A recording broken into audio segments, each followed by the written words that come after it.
What's going on, everyone? Welcome to Movie Emporium's TV review of Suspicion Season 1, Episode 8, Unmasked. This episode is once again directed by Chris Long. Now, before we begin, if you like this channel, awesome, hit the subscribe button to join Movie Emporium, hit that notification bell at the top to find what's coming next. If you like this video, awesome, hit that like button, as well as commenting below on any video that you watch, including this one. Okay, everyone, we've finally come to the conclusion of the first season of Suspicion.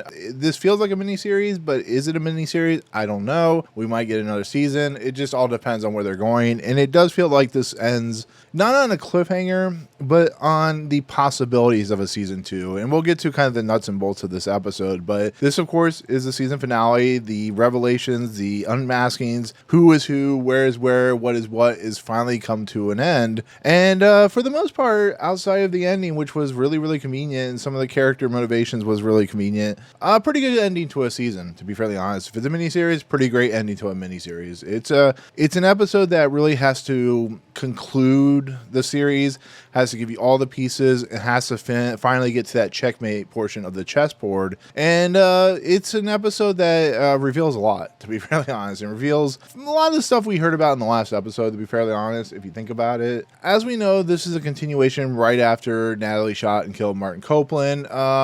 It's a really weird segment because Sean turns on the group and has a smoke bomb, and he escapes out the room, and the four of them had to escape, but of course Sean has let off the smoke bomb, so now there's fire alarms. Kathryn Newman's taken down to the kitchen for protection, all that good stuff. But they exit out the side of the hotel, the one that Dash went into, and they start walking down the street, and once again, how the four most recognizable people in the world due to this kidnapping are not seen or not kind of caught by the police is a little weird. To be fairly honest, it always was a little weird to me, especially in the last episode. The kind of interesting thing is the revelation that happens is the why they end up in this building, because at the very beginning of this episode, we also see where Leo is being held kidnapping. We see all the TVs, we see all the monitors, but there's really something interesting about that shot. We see like the Queen of England mask that's just sitting there, and the reason I say it's interesting is if you know anything about video production, to be fairly honest, if you know anything about editing, when a video is running, or when you're editing a video, especially like Premiere Pro or Apple, because it's Apple, Final Cut, you can spot when something is being faked, when something is being done, I would say not live, to be fairly honest. And that is what's happening here. There's an Apple monitor. Final Cut Pro is on there. There's a bunch of different shots that are being put together. And one is green screen. One is Leo in the background. It's a lot of what I would call misdirects on what exactly is happening to Leo, but we'll get to that whole reveal situation there. But the crowd is getting bigger and bigger and bigger. The Tell the Truth crowd, they are demonstrators now at this point. They've ended up in Times Square.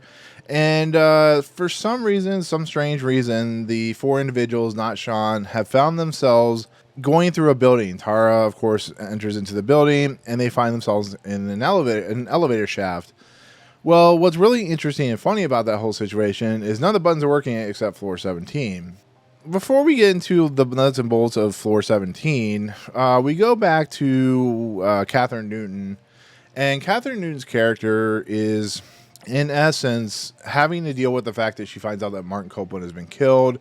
She actually has this big speech with Martin Copeland about the lies and truths that we tell will come back to haunt us. And she's like, why do we do this to ourselves? This is not who we are. And it all basically boils down to the screen over of Eric Cresswell. But she decides that when the 60-minute timer comes on, which is tell the truth in 60 minutes or we're going to kill your son, she decides she's going to talk to the news reporters.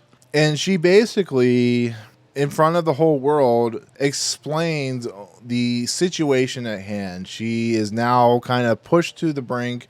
Her son is going to be killed. And she tells it like it is. We've messed up. We effed up. Oblivious of everything. It's not an excuse.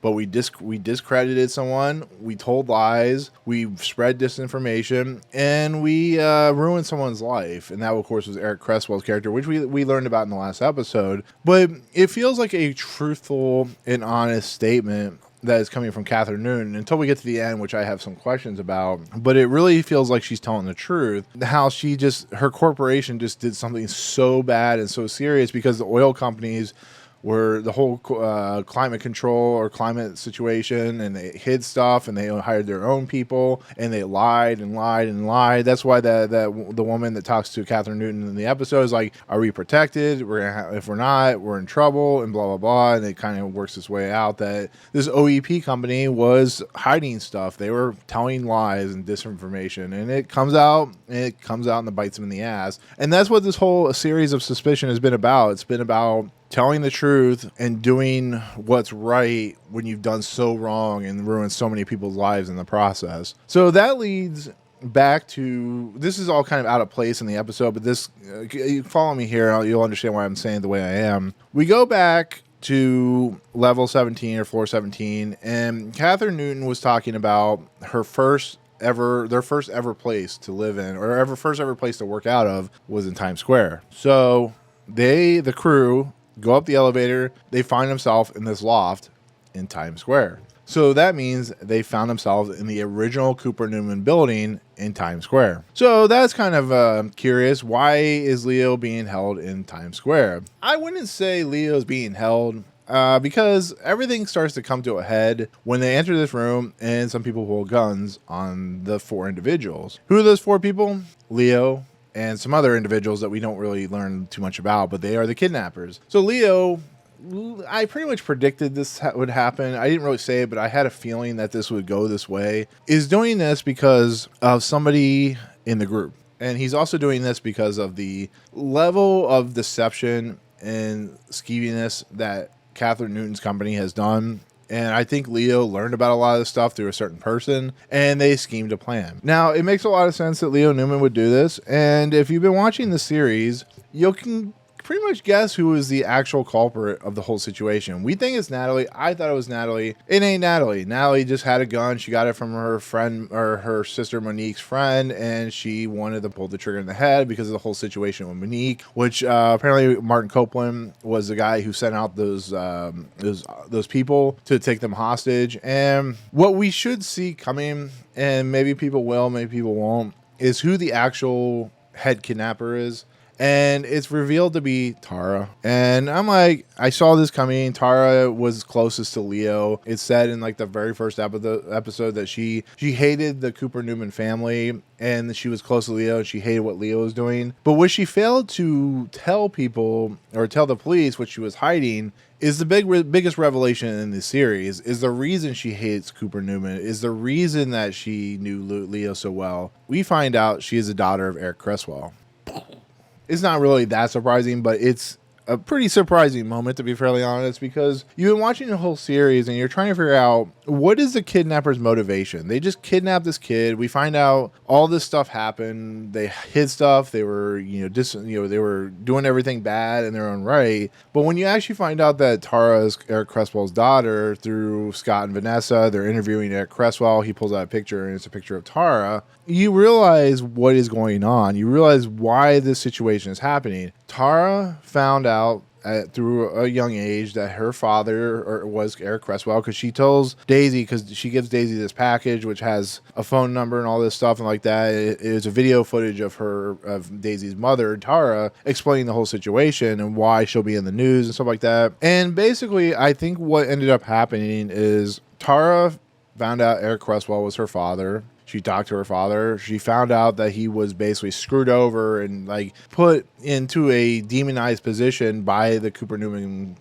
organization, especially for Martin Copeland. This pissed off, of course, Tara, as it would, and she devised a plan by getting close to Leo and having Leo realize that their company is bad. We find out that Leo was, of course, going to be taken over as the fundraiser part of Cooper Newman, and he says something that kind of triggers off Kathryn a little bit. I think what ends up happening is Tara and Leo develop a relationship. She told what happened, she revealed what happened, and she was able to convince Leo to go along with this kidnapping scheme. And therefore, they devised it, they kidnapped Leo, they planned all this stuff, and it's a way for the truth to help her father get out of this muck that he's been put in by lies and deceits and disinformation. So it really is an interesting concept and idea that this started out as a kidnapping and turned into much, much more, involving a father and a daughter and a family who has been through torture the whole entire lives. When she finds this out, the plan comes into effect, I guess you could say. That's where I kind of see it happening. It doesn't mean that's exactly what she says, but if you start putting the pieces in the parts, if you watch all the episodes and start kind of laying the groundwork, you can kind of see that that's why she was so close to Leo and why she lied about it. You know, she went to New York to finish the plans, to get the kidnapping in motion, to do everything in power to keep Leo, hidden for so many months or weeks, days, whatever it's been. So, but this also reveals to everyone that Eddie, who's constantly holding a gun in this episode, is revealed as a police officer. Of course, Adesh knew about it, but he didn't know that this guy was working for Vanessa and, of course, Scott. That all comes to a head, and then all of a sudden, Sean shoots Eddie in the head. Well, Eddie survives, so that's good. And Sean is there to kidnap Leo in order to extract his money that he's supposed to be paid by Martin Copeland, which he never got paid. So there's not really, this is the problem with trying to fit all this stuff into a 46-minute episode, is there's going to be pieces and parts that are missing, but there's just enough information given to us that really sets the tone. Like, for instance, Sean makes a text to Kathryn and with Martin Copeland's phone to say, don't ever screw him again, to make sure he gets his money. It's also revealed that, Tara is trying to get everything out there in the open, that maybe the best plan is to make them feel like they were the ones that kidnapped Leo and to make it work, which is going to lead. This is why I think there's going to be a second season, because there's a lot of open end pieces that are still not solved, I guess you could say. Well, of course, Eric Cresswell knows about Daisy. He says Daisy's name, and they call Daisy to ask her if she knows the information. This is right as she's watching the video, and the only thing that Daisy gives, which gives out the idea that everything's going to go down in, of course, Times Square, is a snow globe. And the snow globe's a big kind of moment where they realize, oh crap, they're at Kathryn, Scott and Vanessa realize, oh crap, they're at the Times Square place, the building. But of course, the police officers and the tactical units, they all kind of find themselves in Times Square. They're going up the building where Copeland Newman's building was. That's when Eddie's like, you three need to get out of here. You need to just go. And he lets him go. And he survives, like I said, with a bandage wound and stuff like that. And basically, the three escape down the fire escape and stuff like that. They go outside the building. And they try to blend in with the crowd, the tell the truth crowd, because, of course, Leo has been saved. He's been found. And in the process of everything, Natalie is taken under arrest. She's arrested while the other two, Tara and Adesh, survive. And I thought that was interesting because that leaves open the possibility for a season 2 if there ever was a season 2. But I like the fact that the reason these individuals were picked is because of Adesh's ability for computer technology and the fact that he was able to find the dirty secrets. But Tara was like, why didn't you ever spread those dirty secrets? Why were you so worried about a job? And it's just a whole situation. Same thing with Natalie and the whole Monique thing. And, it comes to a head, like I said, just all these pieces and parts. But of course, Sean gets away by bus. He gets his $1 million. He seems happy. Tara and Adesh are on a boat getting out of Manhattan or out of New York City. They smile as they're getting out, but like I said, they're like two of the most well-known people in the world right now, so how are they going to survive? And then it leads to a really interesting conversation that Kathryn Newman and Leo Newman have at the very end of the episode. But Leo Newman's brought in a wheelchair, and Kathryn Newman takes over, and she has a weird look on her face. She rolls Leo into this big cavalcade of news reporters, and before they talk to the news about the situation at hand, Kathryn Newman basically says, in a nutshell, telling a lie is easy. The truth is hidden. Keeping that truth hidden is impossible. It really is. It's hard to do, as Kathryn Newman has found out. What I think she means is she knows that Leo was involved with his own kidnapping. She knows what's going on. She's been here with the lie. And this lie of Leo holding his, holding the fact that he kidnapped himself will eventually maybe come out. So that's an interesting kind of fact that I find interesting, is the simple fact that when Kathryn Newman watches a video of her son being introduced as the new president of this fundraising group or whatever, the way he acts and the way his mannerisms play out, it almost seems like she kind of dings a light in her head when she realizes that what her son may have done. Once again, I think she's going to hold the secret, which is not something that's good, which makes me feel like she didn't honestly mean what she said. head. But we'll see what happens. We'll see how that plays out if there is a second season. Like I said, it's up in the air. I haven't seen any announcements or anything about second season. So if there is a season 2, I will be happy, because those threads of, like, you know, Tara and Adesh running off, and Eddie's character and Vanessa and Scott's character and Natalie's arrest, it seems like an unfinished series, to be fairly honest. And that's kind of a not what I would call a good thing if you leave it off as that. But then again, these streaming services have been known to cancel shows after one season, or even before the season ends. So I don't know. Like I said, I hope people are watching this series, but we'll see what happens. But if there is a season 2, I'll be very, very happy, because I'll feel like this season is worth watching. So that said, that is the official end of at least right now, the end of the first season of Suspicion. I'll be fairly honest. This was a really good series. Is it a perfect series? No, there's some flatness to it when it comes to character developments. I think the whole Leo and Tara thing was a little kind of saw it coming a little bit. I think the reveal of Tara being Eric Cresswell's daughter is an interesting one. It could play out some really interesting ways if there's another season. But I think overall it's a good mystery thriller. It has some great character developments. I thought Sean was a little wasted in the last episode, just to be fairly honest. He feels like a character that came in real strong and just kind of petered out as it moved along. But that's the problem with ending a season. Some things just don't work sometimes, especially in the first season if you're working at the kinks or whatever. But I think overall, I just think it's a fun series, or not. I wish say fun, as it's kind of captivating to watch. These characters were pretty well finalized and realized, and they had a lot of dimension to them. There was a lot of fun parts to them, you know. Like Scott and Vanessa, they were fun as the background characters, the police, and kind of had a insight to how that works. The idea of Kathryn Newton's character, while small and kind of in pieces, was fun. You know, I think the major cast, the main cast members are really well thought out. I think they were very well positioned and had a lot of personality to them. They have their moments. Each one has their moments, and they do really well in this series.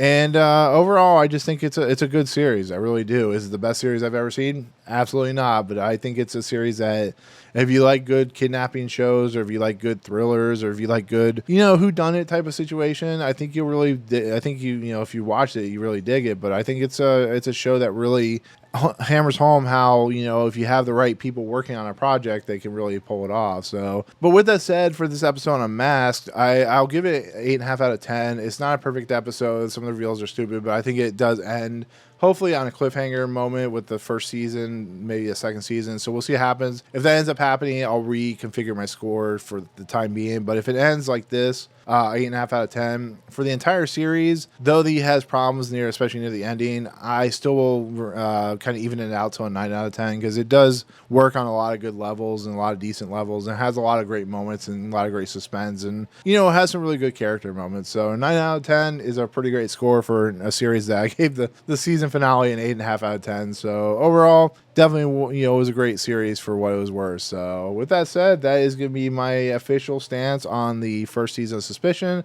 as well as the last episode, which is season 1, episode 8, Unmasked. Once again, as I say with all these season finales or all these shows that we've finished the season, thank you so much for coming on the journey with me, whoever watched and commented. Like I said, I've read the comments. I think some of them are really fun and entertaining to listen to, especially being able to watch these ahead, knowing some of the stuff I knew about before the people were commenting on. So if I didn't comment exactly what you wanted to know, please apologize. I have to keep this stuff under, embargo due to the, for the company for allowing me to watch it early. So, but with that said, that is going to be my take on not only Suspicion season 1, but of course season 1, episode 8, Unmasked. Anyways, comments below. Let me know what you thought of the series. Let me know what you thought of the episode. And do you hope to see a season 2, or is this the end? What do you think? So, anyways, thank you so much. If you like what you see on this channel, hit the subscribe button to join Movie Emporium. Hit that notification bell top to find what's coming next.